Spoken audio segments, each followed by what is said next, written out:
السلام علیکم آپ سب کو. امید ہے کہ آپ سب بالکل خیریت سے ہوں گے، ٹھیک ٹھاک ہوں گے. میں سید زید نقوی اور آج میں تہجد کے اوپر بات کروں گا. تہجد کی فضیلت، تہجد کا مقام، تہجد کے مرتبے اور قرآن اور حدیث میں تہجد کا کیا کردار ہے، کیا ذکر ہے، اس کا کیا ریفرنس ہے، اس پہ بات کروں گا. تہجد اللہ تعالیٰ کی ایک ایسی عبادت ہے جو اللہ کے نیک بندے، جن کو اللہ چنتا ہے، وہ کوئی بھی ہو سکتا ہے، وہ اٹھ کر اللہ کو رات کے آخری پہر میں پکارتے ہیں. وہ اللہ کے مہمان ہوتے ہیں، اللہ کا بلاوا ان لوگوں کے لیے آتا ہے. اور کیونکہ اس کی کوئی اذان نہیں ہوتی، تہجد ایک ایسی عبادت ہے جس کی اذان نہیں ہوتی، پتہ ہی نہیں چلتا. انسان نیند میں ہے، سو رہا ہے، کب آ گیا تہجد کا وقت اور کب چلا بھی گیا پتہ نہیں چلتا. اور کوئی قضا ہے نہیں اس کی کہ دن میں پڑھ لی تو وہ چیز مل گئی، وہ تہجد کا مقام مل گیا. نہیں، وہ اسی ٹائم پہ پڑھنی ہے، رات میں عشاء کے بعد سے اور فجر سے پہلے تک. تو اس کے لیے بلاوا آتا ہے اللہ کی طرف سے. بزرگان دین فرماتے ہیں کہ تہجد 5 وقت کی نماز اللہ سے اپنی فریاد کرنے کا، اللہ سے التجا کرنے کا، اللہ سے ریکویسٹ کرنے کا نام ہے. 5 وقت کی نماز. تہجد اللہ سے اپنی ضدیں منوانے کا نام ہے. اپنی ضد، یا اللہ یہ چاہیے پلیز دے دیجئے، یا اللہ پلیز دے. کوئی لڑنا نہیں ہے اللہ سے، لیکن اپنی ضد منوانی ہے. یا اللہ دے دیجئے، اللہ اس میں خیر نہیں ہے، خیر ڈال کے دے دیجئے. اللہ کے لیے کیا مشکل ہے؟ زہر میں سے شفا نکال دیتا ہے، شفا والی دوا میں سے موت نکال دیتا ہے اللہ تعالیٰ. اللہ کے لیے کیا مشکل ہے؟ یا اللہ دے دیجئے نا، آپ ہی تو دیں گے، آپ سے ہی تو مانگتے ہیں. اور کوئی ہے؟ آپ ہی تو کہتے ہیں وَقَالَ رَبُّكُمْ ادْعُونِي أَسْتَجِبْ لَكُمْ. کوئی اور ہے سننے والا ہماری؟ آپ دے دیجئے. آپ ہی نے یہ تو خواہش ہمارے دل میں ڈالی ہے. اسی چیز کی بدولت تو ہم آپ سے قریب ہوئے ہیں. اللہ دے دیجئے. اس کے جب وہ چیز مل جائے گی تو آپ سے شکر کی بدولت ہم قریب ہو جائیں گے کہ اللہ سے شکر دے دیا آپ. تو مانگیں اللہ سے. اپنی ضد منوانے کا طریقہ ہے تہجد. اپنی خواہشات، اپنے خوابوں کی تعبیر ہے تہجد. ایک لاڈلی ترین عبادت اس کو کہا جاتا ہے اللہ کی، اور نفلی نمازوں میں سب سے افضل ہے. فرض نماز کے بعد سب سے افضل ہے یہ. فرض تو پڑھنی ہے نا، وہ تو کوئی ناغہ ہے ہی نہیں نا. نفلی میں سب سے افضل ہے.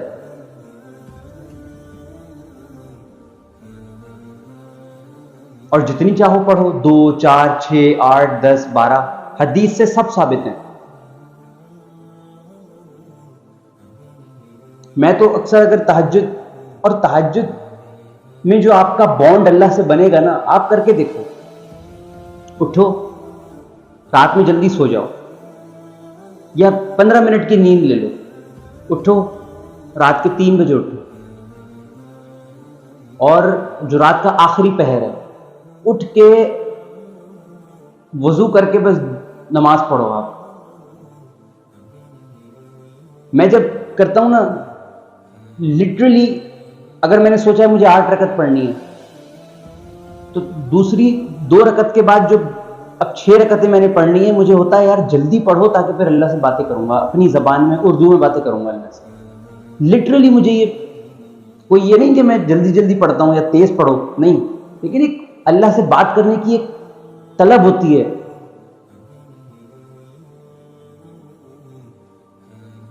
تو تہجد تو ایک حسین عبادت ہے، خوبصورت ترین عبادت. قرآن کریم میں اللہ تعالیٰ فرماتے ہیں سورہ بنی اسرائیل کے اندر، وَمِنَ اللَّيْلِ فَتَہَجَّدْ بِهِ نَافِلَةً لَكَ عَسَىٰ أَن يَبْعَثَكَ رَبُّكَ مَقَامًا مَحْمُودًا، کہ اور رات کے آخری پہر میں اٹھ کر عبادت کرو اللہ کی اور قرآن پڑھو تاکہ تمہیں مقام محمود پہ فائز کر دیا جائے. جو گلوری کا مقام ہے، عزت کا، مرتبے کا مقام ہے، بلیسنگز کا مقام ہے، تو لوگ اشکال کرتے ہیں کہ یار یہ نبی صلی اللہ علیہ وسلم کے لیے ہے، مقام محمود تو ان کے لیے ہے نا. تو لوگ کہتے ہیں یار یہ آیت ہمارے لیے نہیں ہے، تہجد کو انڈیکیٹ کرتی ہے لیکن ہمارے لیے نہیں. نبی صلی اللہ علیہ وسلم اگر مقام محمود ہے پوری دنیا میں عزت ہو جانا، پوری دنیا میں خیر والی، عافیت والی عزت ہو جانا، تو وہ تو ظاہر ہے اس میں تو ہم نبی صلی اللہ علیہ وسلم سوچ ہی نہیں سکتے ہم کہ مقام محمود ہمیں ملے گا، ہم جیسے گنہگار، خطاکار، ریاکار، سیاہکار کو. لیکن ہو سکتا ہے کہ 10 لوگوں میں ہماری عزت ہو جائے، 10 لوگوں کے سامنے ہمارے عیب کی اللہ تعالیٰ حفاظت فرما لے، ہماری عزت کو بڑھا دے.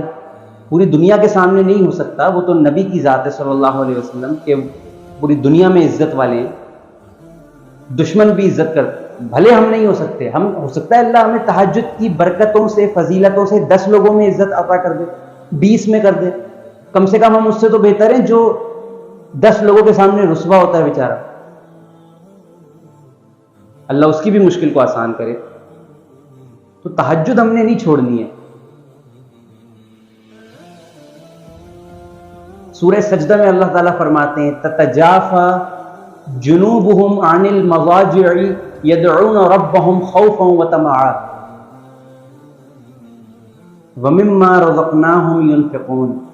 کہ اور ہم، اللہ تعالیٰ کہہ رہے ہیں اور ہماری آیتوں پہ تو ایمان لانے والے وہی لوگ ہیں، یا وہی لوگ ہماری آیتوں پہ ایمان لاتے ہیں جن کے پہلو، جن کے پاؤں، جن کے پیر، جن کے پہلو ان کی خوابگاہوں سے علیحدہ ہو جاتے ہیں.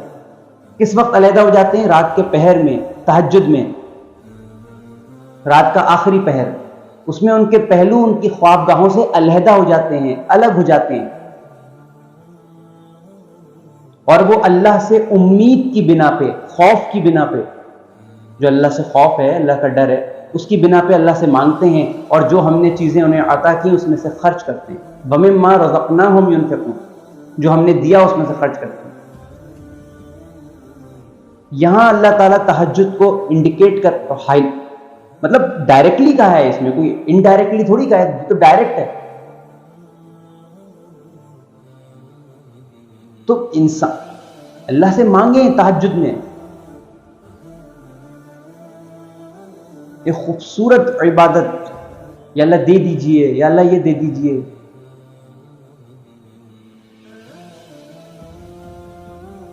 علماء فرماتے ہیں کہ 3 راتیں اگر کوئی اٹھ کر لگاتار بنا کسی ناغے کے تہجد میں اٹھا اور اس نے وضو کر کے نماز پڑھ کے اپنی حاجت مانگی، اس کی وہ حاجت قبول ہوگی ہی ہوگی. اس کی قبولیت 110% ہے. اللہ نے اتنا ایمفیسائز کیا ہے قرآن میں اور حدیث میں تہجد پہ.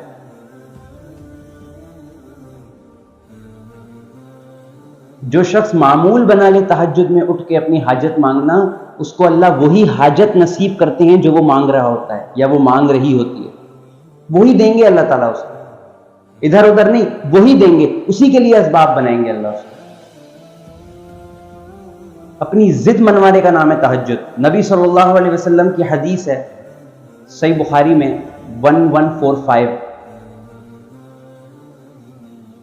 رسول اللہ صلی اللہ علیہ وسلم فرماتے ہیں کہ اور رات کے آخری پہر میں اللہ تعالیٰ جو آسمان ہمیں نظر آ رہا ہے اس پہ آ جاتا ہے اللہ کا جلوہ، اللہ کی قدرت. اللہ تو آنے جانے سے پاک ہے، لا مکان ہے، لا زمان ہے، لیکن اللہ کی قدرت آ جاتی ہے اور اللہ تعالیٰ فرماتا ہے، صدا لگاتا ہے، آواز لگاتا ہے کہ ہے کوئی مجھ سے کوئی چیز طلب کرنے والا، مانگنے والا، تاکہ میں اس کو وہ چیز دے دوں.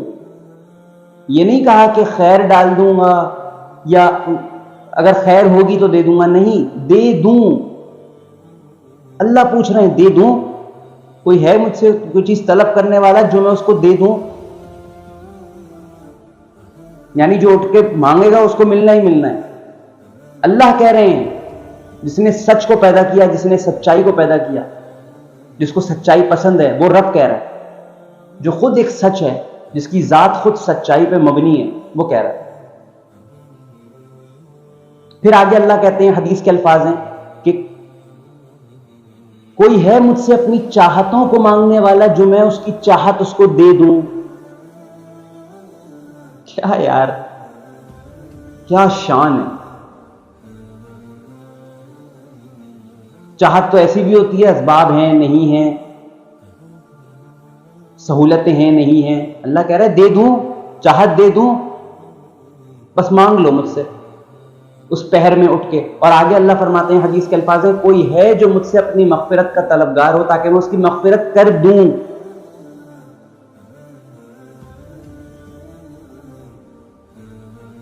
قبول کروں بھی نہیں کہا، کر دوں کر دوں کر دوں. تہجد پر کوئی 70 حدیثیں ہیں قرآن میں، حدیثوں میں 70 حدیثیں ہیں بے شمول. لیکن یہ جو ایک حدیث ہے یہ پورے چیپٹر کو سم اپ کرتی ہے، پلپ ہے، خلاصہ ہے پورے چیپٹر کا تہجد پہ. صحیح بخاری میں اگلی ہی حدیث ہے 1147 یا 1146 ہے. نبی صلی اللہ علیہ وسلم، حضرت عائشہ رضی اللہ تعالیٰ عنہ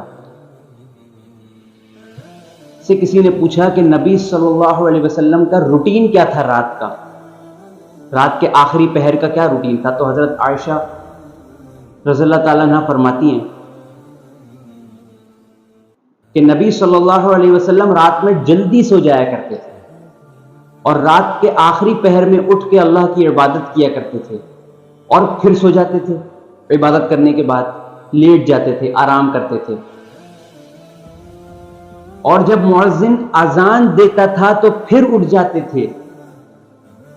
اگر انہیں نہانے کی ضرورت ہوتی تو نہاتے تھے، ورنہ وضو فرما کر نماز پڑھانے چلے جایا کرتے تھے، فجر کی نماز. اذان تو فجر کی ہوگی نا، تہجد کی تو اذان نہیں. یعنی جو پریئر آف دا نائٹ ہے، جو تہجد، اس کے لیے اٹھتے تھے آپ صلی اللہ علیہ وسلم. اگلی حدیث ہے، نبی صلی اللہ علیہ وسلم نے فرمایا حضرت عبداللہ ابن عمر ابن عاص سے، صحیح بخاری میں ہے یہ حدیث 1152، کہ اے عبداللہ ان کی طرح نہ ہو جانا، ان کی طرح نہ ہو جانا کہ جو رات میں اٹھ کر اللہ کی عبادت کرتے ہیں اور پھر اس کو ترک کر دیتے ہیں، یعنی چھوڑ دیتے ہیں. اگر میں اپنی زبان میں کہوں، اگر میں سمجھانے کے لیے کہوں کہ مطلب 2 مہینے کی پھر 6 مہینے کے لیے چھوڑ دی، اور کوئی بیماری نہیں، فٹ ہے بالکل، بس کاہلی سستی کی وجہ سے چھوڑ دی، کوئی مصروفیت نہیں ہے، ایسے ہی چھوڑ دی، بس جان کے لیٹ سو رہے ہیں، رات میں تہجد نکل رہی ہے، اللہ اٹھا رہے ہیں، آنکھ کھل رہی ہے لیکن اوندھے لیٹ کے سو گئے. منع فرمایا گیا کہ ایسے لوگوں سے نہ ہو جانا، ان میں سے کہ جو تہجد مطلب اللہ رات میں اٹھیں نماز کے لیے اور پھر چھوڑ دیں اس کو، ایک وقت آئے اس کو چھوڑ دیں اس عمل کو. یعنی کہ کنسسٹنسی ضروری ہے. یہ نہیں ہے کہ کوئی 3 سال آپ تہجد پڑھیں گے تو اللہ آپ کو دعا سنے گا، نہیں. لیکن شرم کا مقام ہے نا میرے لیے، ہم سب کے لیے، کہ ہم تہجد پڑھتے پڑھتے چھوڑ دیں، وہ بھی بنا کسی عذر کے. تو تہجد پڑھیں، اللہ کی رحمتیں ہیں یہ، اللہ سے مانگیں. اللہ کو بہت پسند ہے تہجد میں اٹھنے والے لوگ اور اس سے مانگنے والے.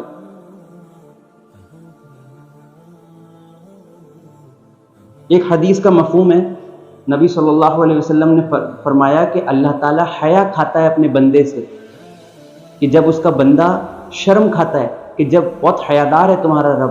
یہ حدیث کے مفہوم کے الفاظ ہیں کہ تمہارا رب بہت حیادار ہے اور وہ حیا کھاتا ہے اپنے بندے سے، کہ جب اس کا بندہ اس کو پکارے اور وہ اس کی حاجت کو، اللہ کہتا ہے کہ میں جب تک دے نہیں دیتا نا اس کی وہ چیز اس کو، مجھے حیا آتی ہے اس سے. اللہ کو آ رہی ہے حیا، اللہ کہتا ہے میں بس دے دوں اس کو جلدی سے، کہ میرے پاس آیا مجھ سے مانگ رہا ہے اور میں دوں نا، خالی ہاتھ لوٹا دوں. نبی صلی اللہ علیہ وسلم کہتے ہیں اللہ کو حیا آتی ہے، لیکن وہ اس لیے نہیں دے رہا ہوتا کہ اور مانگے اور مانگے، اور جب اللہ کو دکھتا ہے یار اب حد ہو گئی ہے، اللہ دے دیتا ہے. اللہ تعالی ہم سب کو تہجد پڑھنے کی اور تہجد میں اٹھ کر اللہ سے رو رو کر مانگنے کی توفیق عطا فرمائے. اور جو خواہشیں، جو فریادیں، جو التجائیں، جو ضدیں ہم نے اللہ سے تہجد میں مانگی ہیں اب تک، سب نے، میں نے، آپ سب نے، سننے والوں نے، اللہ وہ سب ضدیں، سب خواہشیں آپ سب کو عطا فرمائے، مجھے عطا فرمائے خیر کے ساتھ۔ وآخر الدعوانا وان الحمد للہ رب العالمین، والصلاة والسلام علی اشرف الانبیاء والمرسلین، آمین برحمتک یا ارحم الراحمین۔ جزاک اللہ، اللہ حافظ۔